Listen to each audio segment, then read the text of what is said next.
Welcome to Criminal Aperture. Today we're covering the heartbreaking story of two little boys, Michael and Alex Smith. In October of 1994, their mother claimed they had been taken by a carjacker, sparking a desperate search that gripped the nation. But as the days went by, red flags began to surface, and the truth behind what really happened to Michael and Alex shocked the world. On the night of October 25, 1994, Union, South Carolina was shaken by a mother's desperate plea. Susan Smith told police that a stranger had hijacked her car at a stoplight, driving away with her two young sons still inside. The story spread fast, drawing national attention. For 9 days, the community rallied behind her, searching for Michael and Alex. Press conferences were held, candlelight vigils took place, and hope clung to every word Susan spoke. But behind the cameras, investigators were already noticing cracks in her story. Before we walk through the case step by step, let's look at the red flags that would eventually expose the truth. The first came during her very first press conference on October 26th. Susan begged for her children's safe return, but she never once called them by name. Instead, she referred to them only as my kids or my babies. It was David Smith, her husband, who stood beside her and naturally said their names out loud. Next, Susan's account of the carjacking itself raised doubts. She said she had been stopped at a red light late at night in a low-traffic area when a black man jumped into her car, pushed her aside, and sped off with the children inside. But there were no witnesses. The physical evidence, tire marks, the supposed chase she described, didn't line up with what she claimed. Her demeanor was another red flag. At press conferences, she appeared distraught, but often cried without visible tears. Her emotions shifted quickly, one moment sobbing, the next composed. In the second press conference, after David gave a heartfelt statement and named both children, Susan seemed to realize she needed to add something, jumping in with more details that felt unnatural. The location of the supposed crime was suspicious too. The road where she said the carjacking happened wasn't a place where anyone would likely be waiting for a victim at that hour. Investigators quietly noted it was an unlikely scenario. Then came the polygraph test. Susan agreed to take one, but the results raised even more red flags. Her answers revealed inconsistencies, and her story began to unravel under questioning. Behind the scenes, investigators discovered another critical clue: a breakup letter from Tom Findley, a man Susan had been romantically involved with. In the letter, Tom made it clear he didn't want children. This discovery gave investigators a possible motive and changed the way they viewed Susan's desperate story. And finally, the biggest red flag of all. When the truth came out, the car wasn't hundreds of miles away in the hands of a mysterious stranger. It was found submerged in John D. Long Lake, less than 5 miles from Susan's home, with Michael and Alex still strapped inside. On the evening of October 25th, Susan Smith told police she was stopped at a red light near John D. Long Lake when a black man jumped into her car, forced her out, and drove away with Michael and Alex still inside. This was the story that launched a frantic search across Union County. Police roadblocks went up, flyers were distributed, and national news quickly picked up the case. The next day, Susan appeared publicly for the first time. She oddly describes the demeanor of the supposed kidnapper as not concerning, even though he wouldn't let her grab her two children. While trying to force herself to tears, she would also mention the pleading and begging Michael and Alex were doing for her in their final moments together.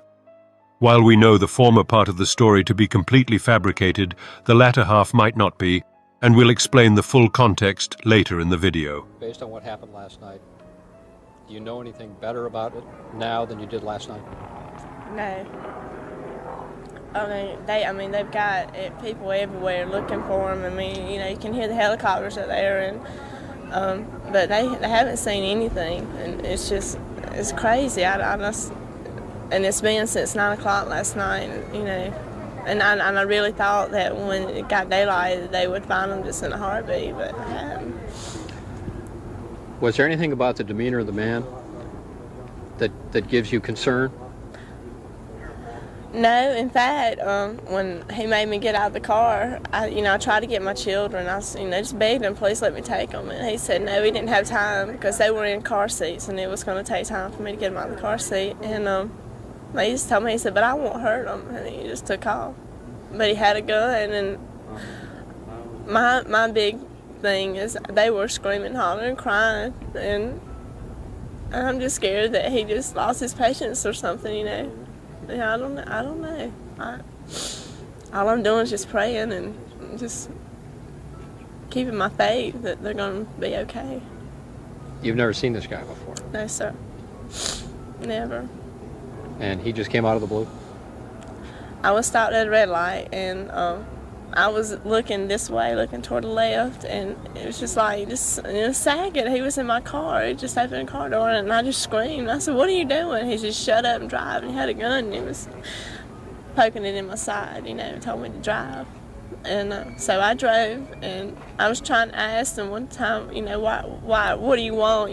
Please just, don't hurt me or the children. He said, and he never said anything. All he ever told me was, shut up or I'll kill you. He said, don't say anything else. And my children were crying, and I was trying to tell them, that it was okay, that, don't worry. And he would, and he let me talk to them. And then we just got maybe 3 or 4 miles down the road, and he told me, he said, I want you to stop. And I said, stop right here? He said, yeah, stop right here. And it was just in the middle of the road. And I stopped, and he told me to get out. And I was in the driver's side, he was in the passenger side. And so I opened the door. I said, I'm going to get my children before I go. He said, no, you can't. He said, I don't have time for that. He just, and sort of pushed me on out the door, helped me get on out the door, and he slammed the door and took off. And I ran to the closest house that I could. And I'm really sorry. The next day, Susan and David Smith appeared together before cameras. Watch closely here. Susan speaks first, begging for her children's return, but never calls them by name. Her words are general: my babies, my kids. Then David steps forward and directly says their names, Michael and Alex, his grief pouring out more naturally. This contrast was one of the first behavioral red flags. After David spoke passionately about the boys, Susan jumped back in, adding extra details to her story, as if realizing she needed to fill gaps. Investigators noted these inconsistencies, even as the public still largely believed her.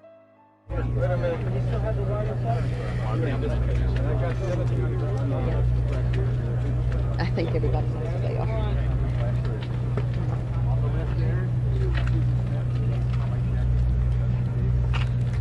I think everyone is aware of who these two are. We have a lot of family members here today and a lot of friends who are here in support of Susan and David. I'm going to let them say what they have to say now. First of all, I would like to say to whoever has my children that they please bring them home to us where they belong. Our lives have been torn apart by this tragic event.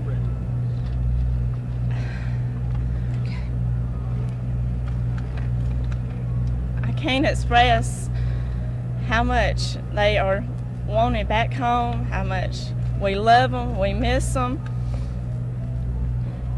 They are our hearts.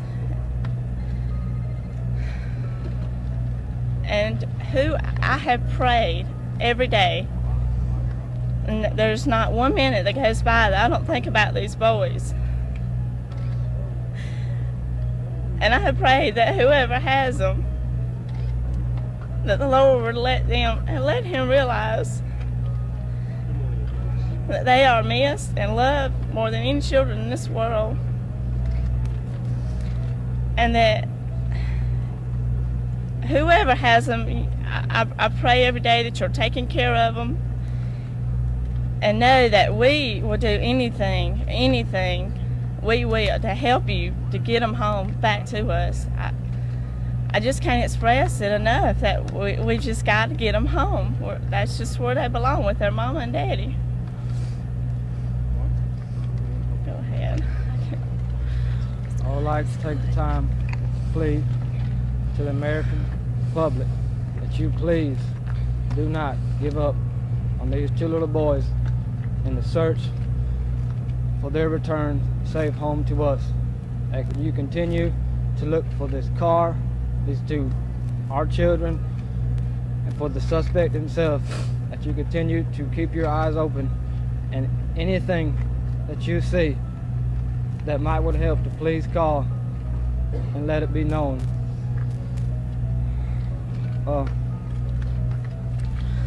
We ask that you continue to pray for me and my wife and for our family, but most of all that you continue to pray, the American public, continue to pray for Michael and Alex, that they are returned home safely to their mother and father and the family members who love them so much. That you pray most of all for them, and that they are being taken care of, and that they are safe, and that they will return home safely. I want to say to my babies that your mama loves you so much, and your daddy, these whole families love you so much. And you guys have got to be strong, because you are, I just know, I just feel in my heart that you're okay, but you got to take care of each other. And your mom and daddy are going to be right here waiting on you when you get home. I love you so much. I want to tell a story. The night that this happened, before I left my house that night,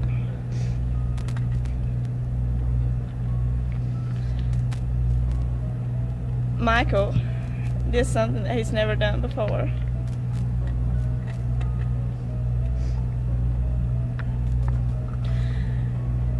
He had his pooper in his mouth, and he came up to me and he took his pooper out.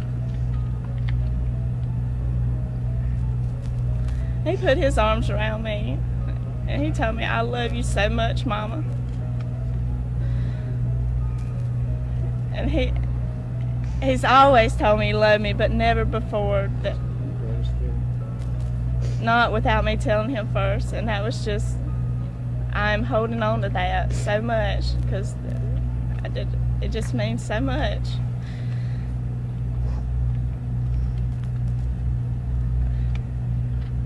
I love him. I just can't express enough. I have been to the Lord in prayers every day with my family and by myself with my husband.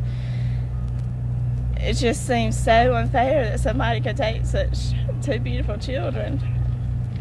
And I don't understand. I have put all my trust and faith in the Lord, that He's taking care of them, that He will bring them home to us. That's all. I can't say anything else. Good luck, y'all. Good luck. Thank you. I'll answer a few questions now. Margaret, what did you find out that the lead was not going to be as promising as the first look when you got here? We found out when we first arrived. And was the report to you initially of a live sighting?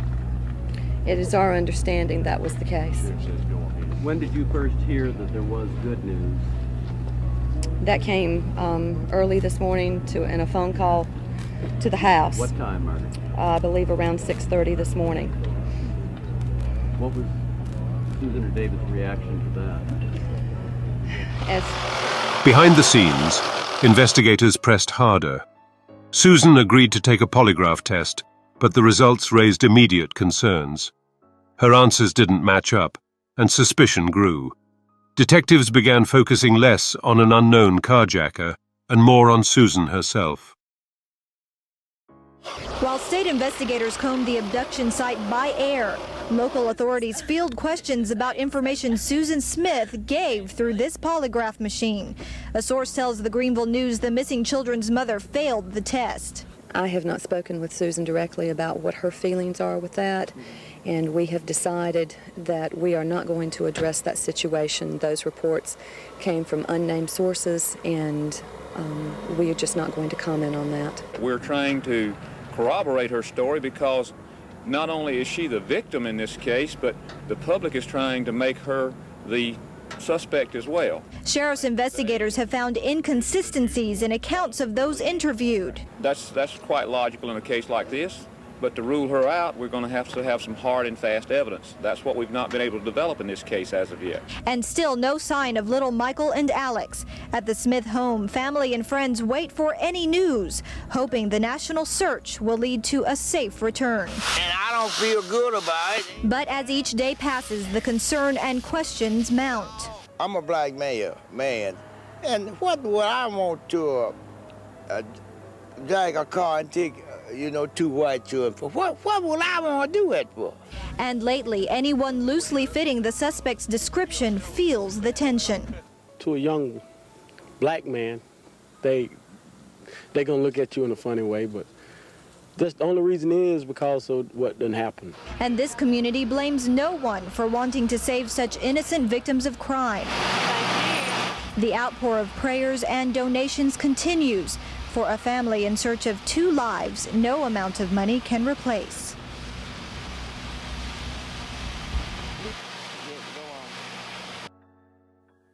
I do understand why they're having to do what they're doing.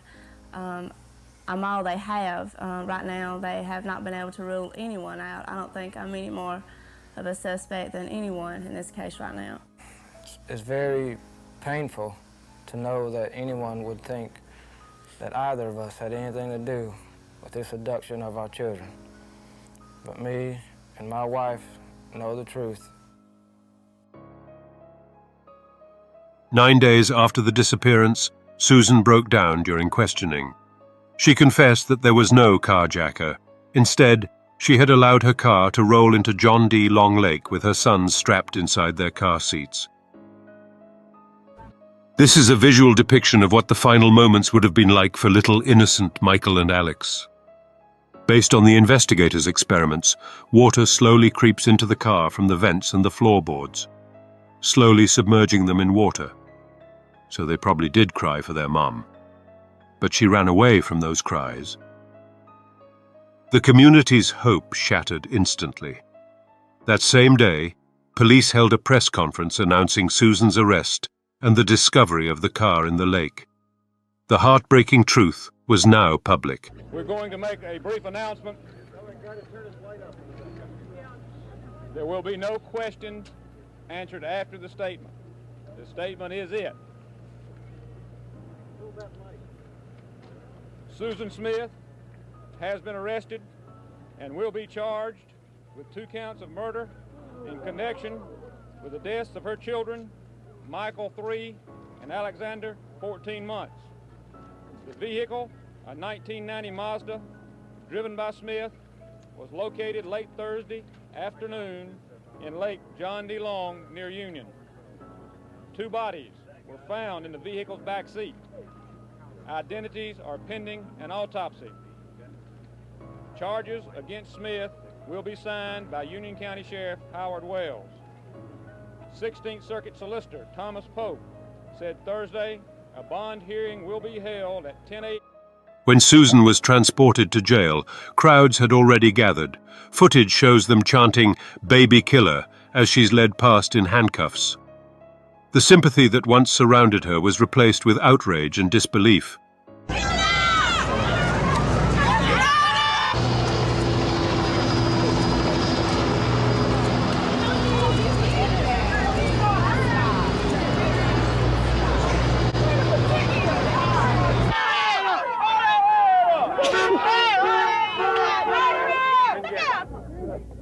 I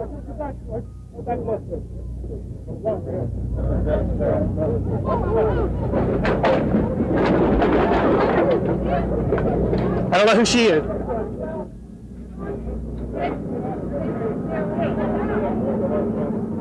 Stop, Dick, stop. Hey, come on, yourself. I got my shit here. Well, go down there, man. I mean, it's terrible to take two innocent little babies' lives. My shit here. Well, go down there, man. I mean, it's terrible to take two innocent little babies' lives. They don't even know what the world is about. They don't even know the beginning of school. They don't know nothing. And I feel she don't deserve the death penalty. She deserves the same thing that she did to those kids. It's sad. I mean, tell you no sense in it. She can't be wrong knowing they cold and all the time knowing that they're in the bottom of this lake. There's no excuse. I would never forgive her for that.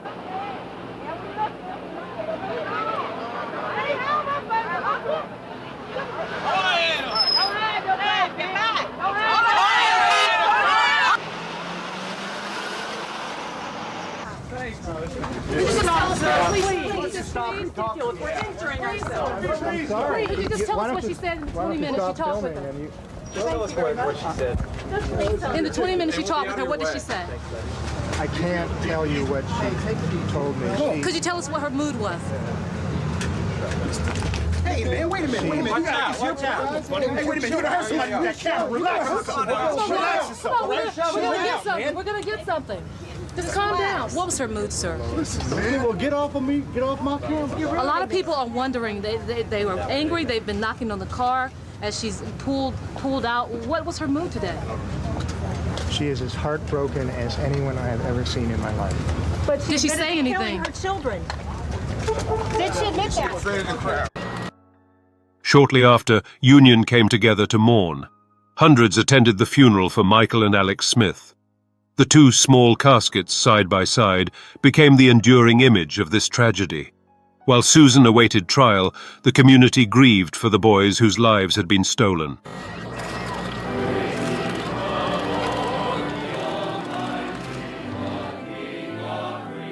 I can't get it out of my mind.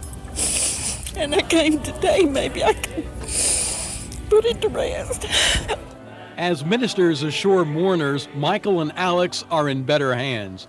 A devastated father pays his last respects. Hundreds cram into the church while scores of others stand outside. Many strain to hear the service as the emotion cuts through the hum of nearby satellite trucks. We cannot bring them back, but we can go and be with them. Mourners come from across both Carolinas and Georgia. You still can't, grasp and say, why would somebody do anything like that, let alone a mother? And still yet today we haven't found any answers. As a heartbroken David Smith leaves the church, his family too still has more questions than answers. She was always telling us about the kids, and there was just no clue, and I think that's what stunned everybody.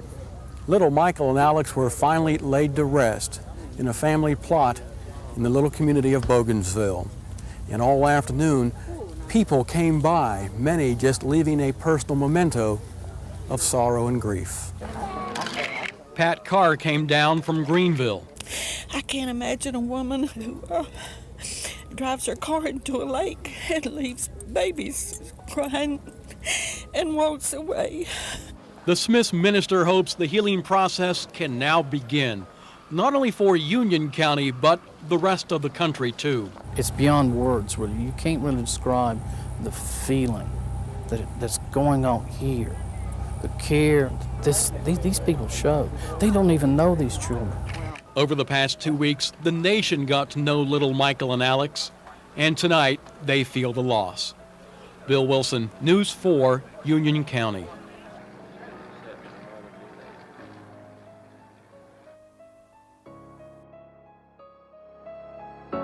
Susan Smith was charged with 2 counts of murder.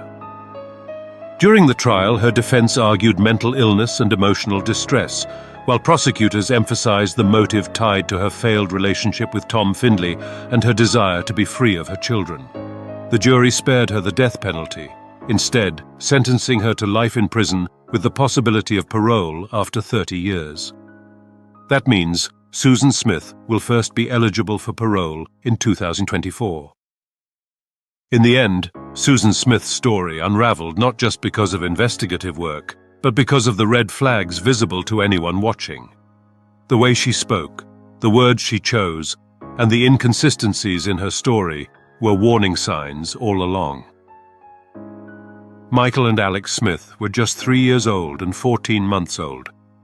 Their lives were cut short, not by a stranger, but by the very person meant to protect them.